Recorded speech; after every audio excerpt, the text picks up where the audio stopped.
I'm Dr. Alexander Berzin, the founder and author of Study Buddhism, formerly the Berzin Archives.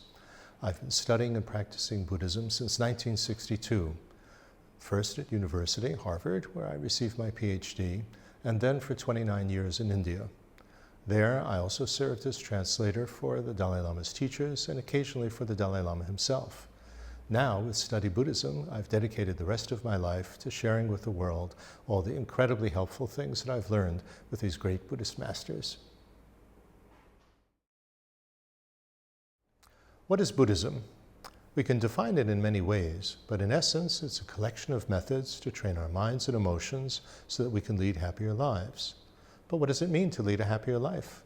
If it just means being in good health, having a decent place to live and enough to eat, then everyone who has that would be happy. But many who live in material comfort are still unhappy, and many poor people, despite their poverty, are still basically happy. Health and comfort are important for sure, but they're not the deciding factors for leading a happy and meaningful life. The fact is, we're social animals, and to be happy, we need the emotional support that comes from warm friendships. Friendship depends on openness and trust comes from being honest, thoughtful, and kind. It comes when we truly care about each other's well-being and actively help each other in whatever ways we can. To be a dependable good friend to others and attract others to be good friends with us depends on having emotional balance. And emotional balance can only come when our minds are peaceful and clear and our hearts are warm and caring. These are things we can work on and improve. Although you don't need to be Buddhist to develop these universal values, Buddha taught many methods for cultivating them that anyone can apply. If we're sincere in our efforts and persevere, finding happiness is within everyone's reach. Buddha was a teacher, not a god, who lived 2,500 years ago in India.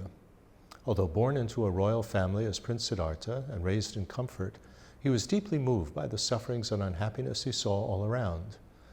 Everyone faces difficulty in life, no matter who they are, and he found this unbearable. He felt he had to do something about it. So he left his palace and life of luxury in pursuit of an answer. He spent the next several years studying and meditating with various spiritual teachers, but in the end, he felt none of them ever went deeply enough to root out all suffering. Finally, through intense meditation, he realized what the deepest source of everyone's problems is and how to get rid of it so that it never returns. The deepest source of both misery and lasting happiness lies within our minds. While pursuing his goal, many outer and inner obstacles came up, but Prince Siddhartha would not be swayed.